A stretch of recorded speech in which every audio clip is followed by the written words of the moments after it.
kalau sakit gigi milihnya ke Kang Koyok daripada dokter gigi gitu. Banyak nih gitu masyarakat kita nih. Dia rasa masih bisa ditahan-tahan gitu kan. Seolah-olah kita pas melakukan rehabilitasi, pecandu ini udah hilang masa depannya. Sekali lagi merasa membiarkan anak dalam keadaan menggunakan selama masih dilihatnya anaknya di situ, masih dilihatnya anaknya tidur, seolah-olah baik-baik saja. Sampai akhirnya besar baru dia bingung, aduh kemana nih? Termasuk saya juga bro.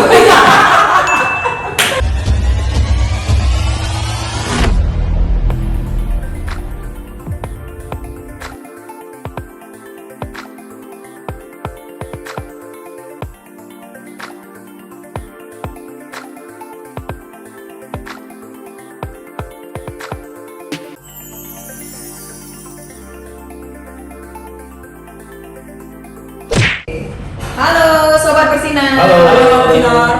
Kita bertemu kembali di podcast BNN Kota Binjai, yang mana pada episode kali ini kita kedatangan tamu bro-bro yang saya bilang profesional dan ganteng, ya?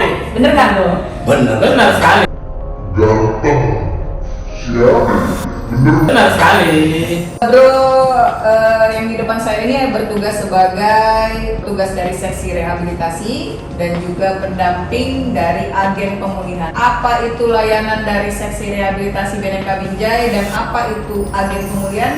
Nanti kita akan simak penjelasan dari bro berdua ini. Tak kenal maka tak sayang, makanya saya persilakan kepada bro yang pertama dulu. Halo Sobat Bersinar, perkenalkan nama saya Muhammad Nur Iksan. Saya bertugas di BNN Kota Binjai sebagai petugas konselor adiksi, khususnya bertugas di klinik Pratama BNN Kota Binjai. Dan sudah bertugas sejak tahun 2020 sampai saat ini. Jadi kurang lebih masa tugas saya sudah berjalan 4 tahun. Dan dalam selama bertugas kita selalu memberikan yang terbaik, pelayanan optimal untuk masyarakat Kota Binjai. Oke, keren. 4 tahun bertugas di Seksi rehabilitasi khususnya di klinik Pratama BNN. Oke, berarti sudah cukup banyak makan pengalamannya nih ya Bro Ihsan ya? Ya alhamdulillah cukup banyak. Asam garam pahit manis semua sudah kita rasakan di sini. Aja. Oke, halo sahabat bersinar. Perkenalkan nama saya Paul Bernenggolan. Saya bertugas sebagai petugas pasca rehabilitasi dan juga sebagai pendamping agen pemulihan di program layanan intervensi berbasis masyarakat. Saya sudah bertugas dari tahun 2018 sampai lebih lama lagi ya Bro? Iya, sampai 2024. Berapa tahun tuh Bro kira-kira? Kurang lebih hampir 6 tahun ya. 6 tahun bekerja Di BNN Kota Binjai. Ke Bro Ihsan dahulu ya. Ada layanan kerawat jalan ya Bro ya, disediakan di BNN Kota Binjai. Benar. Nah mungkin penonton podcast kita ini belum familiar apa sih itu layanan kerawat jalan yang disediakan oleh BNN Kota Binjai. Boleh dijelaskan Bro tentang apa itu dan teknisnya bagaimana? Pertama-tama layanan yang kita sediakan di BNN Kota Binjai khususnya untuk layanan rehabilitasi itu hanya layanan rehabilitasi rawat jalan. Apa sih rehabilitasi rawat jalan? Rehabilitasi rawat jalan ini adalah suatu proses rehabilitasi yang masih memungkinkan untuk klien dengan penggunaan nafza narkotika yang dalam kategori ringan sampai sedang. Ringan sampai sedang. Ya, Oke. Jadi jika kategori penggunaan klien ini sudah sampai ke tahap berat, Pecandu ini ya, pecandu kita pada tahap berat, maka BNN Kota Binjai akan melaksanakan yang namanya rujukan ke Balai Rehabilitasi Rawat Inap. Jadi untuk yang di BNN Kota Binjai hanya rehabilitasi rawat jalan untuk kriteria klien atau pecandu dengan kategori ringan sampai sedang. Oke, saya tanya dulu Bro sebelum masuk ke tempat kayak lebih dalam. Yang ringan sedang ini bagi orang-orang awam bagaimana kita melihatnya? Untuk ringan dan sedang secara penglihatan orang awam itu memang sulit ya. Pertama-tama kita nggak bisa melihat hanya kayak dari jauhnya mungkin anaknya lebih kurus atau gaya hidupnya, lifestyle-nya bangunnya siang, aktifnya malam. Nah itu secara kategori kita lihat kasat mata sulit kita menentukan orang ini pengguna ringan atau sedang. Oke. Disitulah diperlukan tenaga ahli, bantuan profesional dan lembaga untuk mengklasifikasikan penggunaan ini dari ringan, sedang dan berat.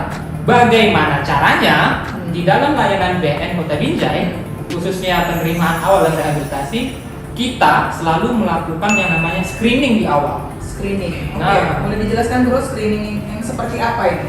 Nah, screening ini instrumennya ada lebih dari satu ya. Ada instrumennya namanya DASTEN, Drug Abuse Screening Test. Ada yang namanya instrumennya ASIS, kita pakai ASIS ya sekarang terbaru. Ada juga yang namanya model screening, itu ialah tes urin, tes urin termasuk screening. Nah, standar screening ini dari mana nih bro? Yang tadi sudah bro jelaskan. Standar screening kita itu selalu kita terapkan dari WHO dan di UNODC. WHO ya. Ya, benar. Jadi dari UNODC ya. Iya, benar. Lembaga internasional yang melayani khusus narkoba ya, bro ya, internasional ya. Oke, boleh dijelaskan bro? Bagaimana screening yang tadi yang dipakai apa namanya itu? Nah, jika di BNN Kota Binjai kita tuh screening menggunakan ASIS dan juga menggunakan tes urin. Kali klien datang kita screening dengan ASIS itu lebih tentang wawancara ya, dalam prosesnya itu wawancara. Beberapa jenis zat nafza yang akan ada kita tanyakan ke pengguna candu, lalu dia menjawab dengan kurun waktu yang terjadi di dalam dirinya itu selama 3 bulan terakhir. Kita bentuknya wawancara, rileks, tenang, tidak ada intervensi paksaan, tidak, kita buat klien itu senyaman mungkin. Senyaman mungkin. Berarti bukan interogasi ya bro ya? Bukan. Istilahnya seperti kayak macam di kamu ini begini Iya, gitu ya? tidak, nggak ada. Bukan ya? Bukan. Karena masyarakat menganggapnya seperti itu, karena ketika di Ketika dilakukan screening, masyarakat ini cenderung merasa takut pertama, berpikir bahwasanya berbohong mungkin solusi.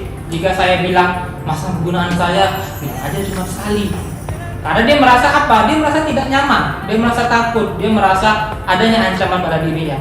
Disinilah diperlukan peran konselor untuk membangun hubungan yang nyaman dengan genuine, tidak adjustment. Ketika kita berhadapan dengan klien, kita harus beranggapan bahwasanya dia ini memiliki hak-hak yang sama dengan orang biasa. Hanya saja dengan gangguan perilaku dan zat yang dia alami. Jadi kita wawancarain cukup panjang ya, dalam wawancara itu cuma sekitaran estimasi waktu 2-30 menit. Dari hasil wawancara nanti baru bisa kita tentukan, ada namanya scoring angka untuk klasifikasi apakah dia ini pengguna sedang, pengguna ringan, sedang atau berat. Boleh saya tanya lagi bro sedikit, bro sebagai petugas asesmen bisa melihat tidak mana klien yang jujur, mana klien yang menutup-nutupi kebenaran? Oke, selama dalam wawancara kita selalu biasa menanyakan pertanyaan itu lebih dari sekali untuk melihat apakah ini jawabannya relate dengan pertanyaan yang pertama. Ayo Pak, apakah jawaban yang pertama itu relate dengan jawaban yang kedua? Kita selalu tanyakan ulang yang pertama. Walaupun di awal kita harus pastikan ya bahwasanya kebenaran yang disampaikan oleh klien itu adalah kebenaran yang sangat kita perlukan untuk menentukan klasifikasi dia ringan, sedang atau berat. Kita harus buat dia nyaman dulu. Kalaupun dia merasa masih ada tidak nyaman dan jawabannya berubah-ubah, itu biasanya kita buat catatan kaki. Misalnya untuk di poin sekian ada kemungkinan ada lain belum terbuka. Lalu setelah dari screening, apa yang selanjutnya dilakukan jika dia dikategorikan sebagai ringan sedang itu tadi bro? Apa yang dilakukan di selanjutnya tahapnya apa ya? Iya benar. Menarik sih pertanyaan dari Mas kita. Jika dia ringan kita harus apa ini? Pulang aja kah? Tidur lagi di rumah gitu atau gimana? Kalau dia sedang, gimana dia sedang nih? Nggak terlalu berat nih atau mungkin bisa dia rehab sendiri gitu? Tidak. Jadi sederhananya jika penggunaan itu ringan, sedang, berat. Jika kategori ringan, maka kita bisa melihat klien ini membutuhkan lamanya layanan itu lebih bersifat edukasi. Penggunaan kategori ringan ialah penggunaan yang mungkin dia coba-coba. Sekali coba karena diajak teman. Sekali coba, habis itu dalam tubuhnya memberikan respon yang tidak nyaman, seperti mual, muntah, habis itu dia kapok. Nah, apa yang harus kita lakukan? Kita edukasi dia. Penggunaan yang walaupun pada kategori ringan, ini bisa berpotensi ke kategori berat apabila terus dan tetap dilaksanakan penggunaan. Iya benar. Jadi ketika dia ringan, udah ringan nih, nggak apa-apa, ringan lu, bisa pulang aja. Enggak, kita edukasi dulu. Zatnya apa yang dipakai? Sabu. Dalam penggunaan ringan sabu itu bisa berdampak seperti apa? Berdampak pada rasa cemas yang di awal pakai, adanya mulai perasaan bersalah yang muncul di dirinya. Awalnya kamu mungkin merasa nggak nyaman, tapi jika kamu teruskan lagi, maka rasa nggak nyamannya jadi nyaman. Dan ketika nyaman, efeknya lebih tinggi, mengakibatkan gangguan pernafasan, gangguan depresi, Kita lebih bersifat edukatif untuk pengguna yang ringan. Oke. Berarti yang ringan tadi cukup dalam satu kali pertemuan atau bagaimana nih bro? Dalam kategori ringan, kita lebih mengedukasikannya hanya bisa satu kali pertemuan. Namun jika dia datang bersama keluarganya, keluarga juga harus edukasi. Oke, berarti keluarga juga harus Ya, diberikan benar. Keluarga juga pemahaman ya. pemahaman. Hmm. Bahwasanya walaupun dia ringan, bukan kita membenarkan dan terjadi pembiaran. Kadang ada beberapa keluarga yang merasa, anak saya baru sekali pak kayak gitu, saya pun nggak nyangka seperti ini. Seolah-olah dia membela si anak gitu di dalam media. Masih denial juga ya. Masih Orang denial. tua ini tadi tidak terima. Tidak terima, dia melihat secara subjektif. Ya anak saya, bagaimana salahnya anak saya. Gitu.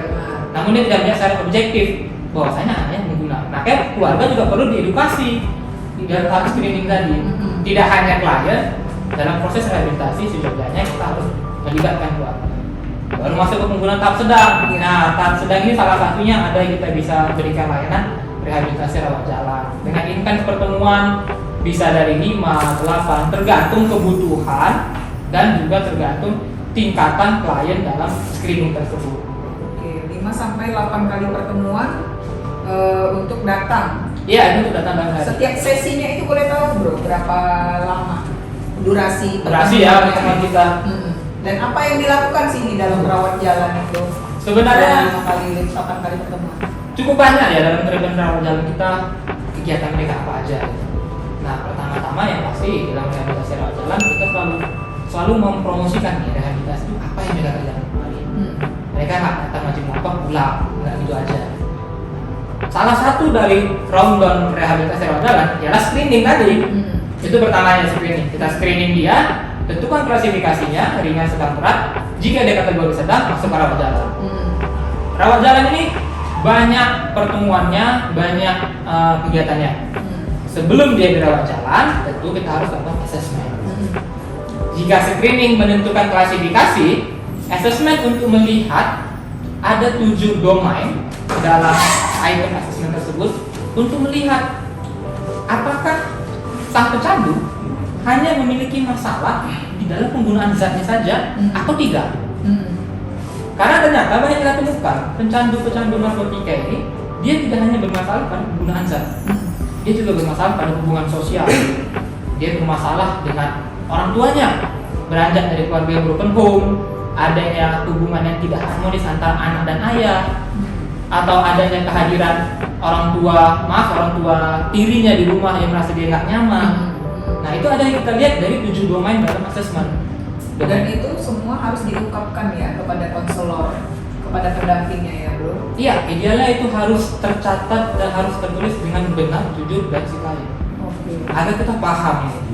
Ternyata si anak tidak bermasalah hanya dengan zat.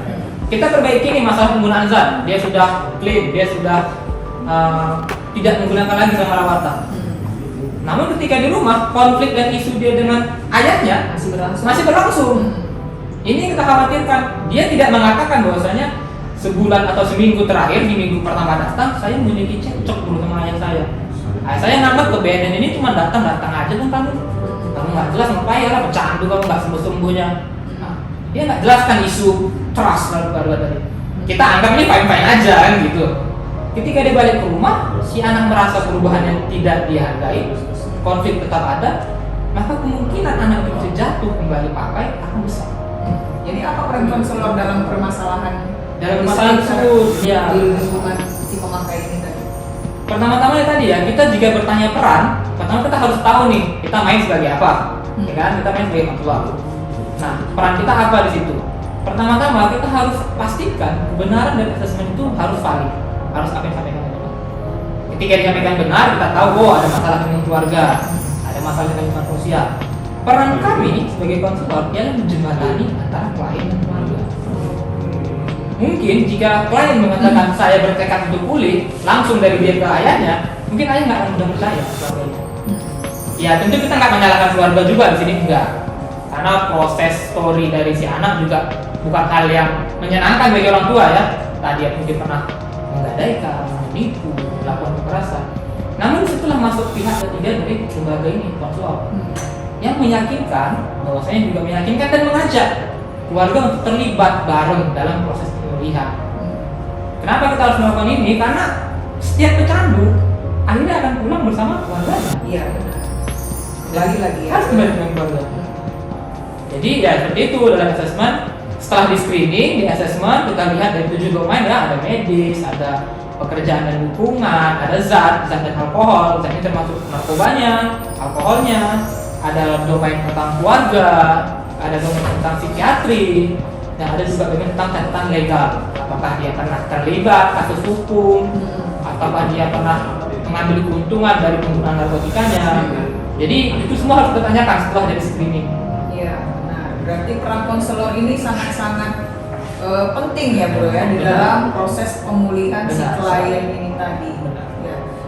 Boleh cerita sedikit bro, ada nggak selama ini cerita-cerita unik yang mungkin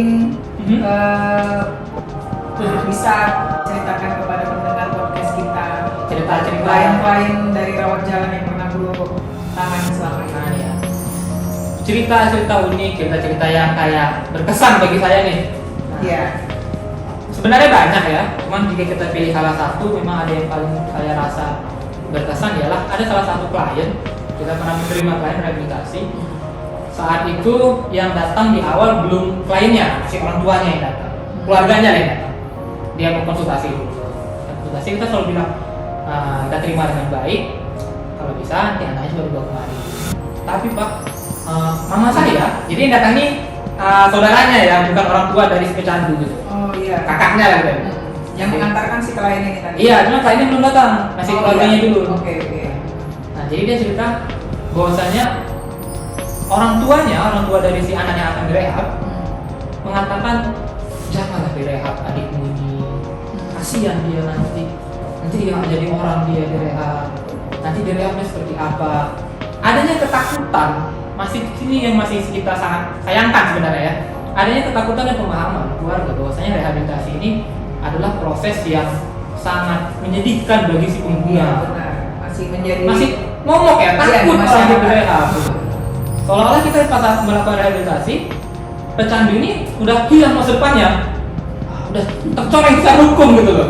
Padahal dengan dilakukan rehabilitasi ini salah satu solusi dan salah satu pemulihan yang Iya benar. bisa diambil mereka gitu. Benar.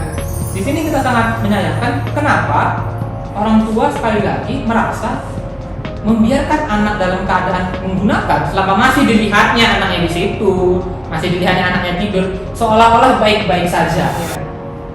Adikmu masih di situ kok, udah nggak apa-apa, masih baik-baik aja kok dia. Padahal ternyata kan enggak. Mereka hanya menganggap seolah-olah tidak terjadi apa-apa. Itu lebih baik daripada anaknya melakukan suatu program perawatan, adanya intervensi ya, mungkin baik itu secara ringan ataupun secara berat. Yang namanya juga rehabilitasi, tidak semua orang tergugah hatinya di awal untuk rehab. Benar. Nah orang tua nggak sanggup menyakiti di awal. Padahal kalau dibiarkan aja, anak ini juga lebih jauh terjerumus dalam narkotika. Bisa ke gangguan psikotiknya, kejiwaannya, gangguan perilaku ilegalnya, dia mulai mencuri-curi, Benar. merampok. Benar. Dan ini yang coba dikesampingkan para orang tua nih, karena apa? Sayang sama anak. Sayang sama anak, Namun dibiarkan dia Dibiarkan, seperti ya. itu gitu. Mungkin banyak masyarakat juga ya Indonesia pada umumnya menganggap bahwa untuk pergi ke dokter umum aja untuk memeriksakan kesehatannya itu berat, ya kan bro? Berat. Tunggu sampai penyakitnya itu kronis, penyakit kita mulai nggak nyaman, baru kita mau datang ke dokter. Nah. Apalagi ini datang ke kantor layanan rehabilitasi. BNN masih orang takut BNN nih. Padahal enggak loh, BNN ini adalah layanan rehabilitasi yang tujuannya berdiri membantu para pecandu karena memang mereka mengidap suatu penyakit adiksi. Penyakit ya bro ya. Itu bukan aib gitu, bukan hal yang ditutupi. Namun memang benar sih pada umumnya masyarakat kita lebih milih kalau sakit gigi milih nepelkan koyok daripada dokter gigi gitu. Banyak nih kayak gitu masyarakat kita nih. Dia rasa masih bisa ditahan-tahan gitu kan. Sampai akhirnya besar